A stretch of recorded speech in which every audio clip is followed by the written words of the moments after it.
Some people call this hump day, halfway through the week, but I think it's kind of a negative way of looking at things. Unless you really hate your job, and then maybe that's good. I don't know.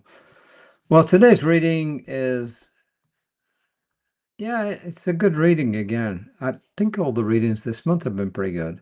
First, a quote from Sir Walter Scott, the author of Ivanhoe and such other books. I love friendly deeds better than fair words. I love friendly deeds better than fair words. How about that? I think it's pretty cool. And Anne Lamont, this is pretty good. My mind is my main problem almost all of the time. I wish I could leave it in the fridge when I go out, but it likes to come along with me. I've tried to get it to take up a nice hobby, like macrame, but it prefers just to think about stuff and jot down the things that annoy it. Anne Lamont, and you'll see why that fits in shortly. Ernest Holmes in This Thing Called You says, instead of dwelling on negative thoughts, cause your mind to dwell on peace and joy. Know that the power of the invisible spirit is working in and through you now, at this very moment. This Thing Called You, page 127. And this is a story. As I've often mentioned, I love stories. A friend shared how anxious she felt about contacting her credit card company's customer service because she forgot to pay a bill. She dreaded it and put it off as long as possible. Past phone calls to customer service had resulted in long wait times and frustrating conversations. She finally gathered up her courage, called them, and explained the situation. The customer service rep listened, was very gracious, and granted her request. She paid her bill, the late charge was dropped, and she was amazed at how quickly all was resolved.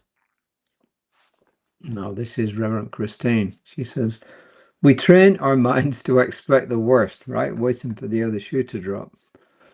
We latch onto the appearances before us, and as we do, our emotions run high.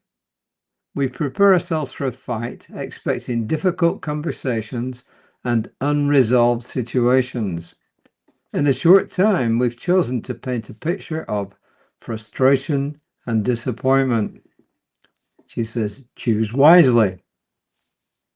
Everything is a choice, and we can either follow the path of fear and disappointment or expect a better outcome.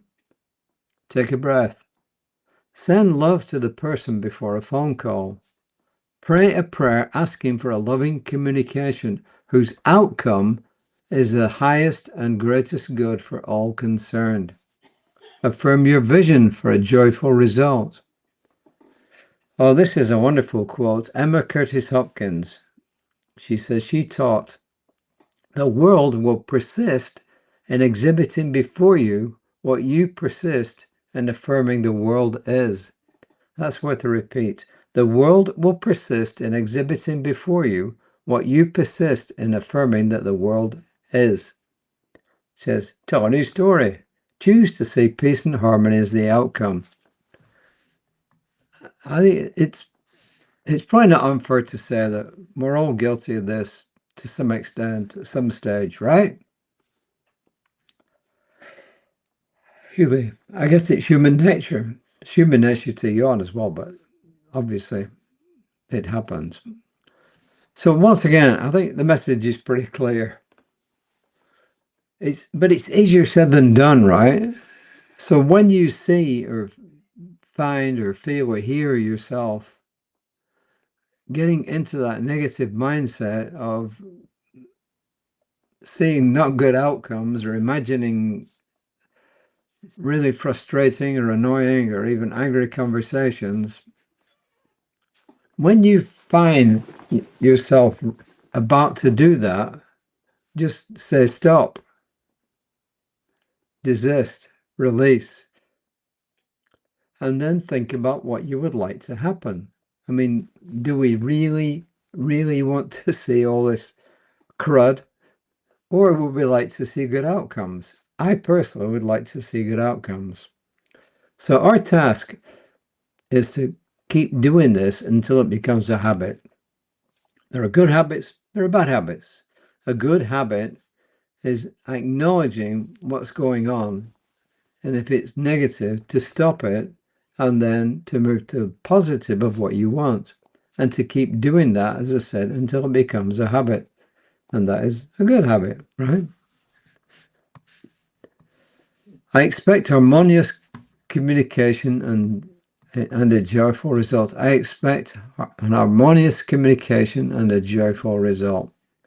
So that is my offering for you for today. My colleague, as I always mention, Reverend Lisa, Creative Life Spiritual Center, Facebook page, 9:15. She's much more punctual than I am.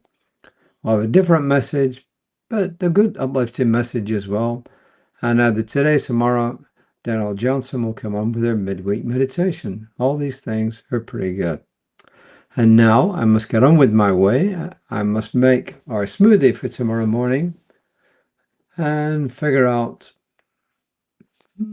what I'm going to do about some little details I have to take care of before the evening's out. So my wish for each of you is, I am knowing for each of you that as the opportunity arises to move from negative to positive, it is taken each and every time. And I claim this as truth, release it into a divine mind that always says yes. And so it is.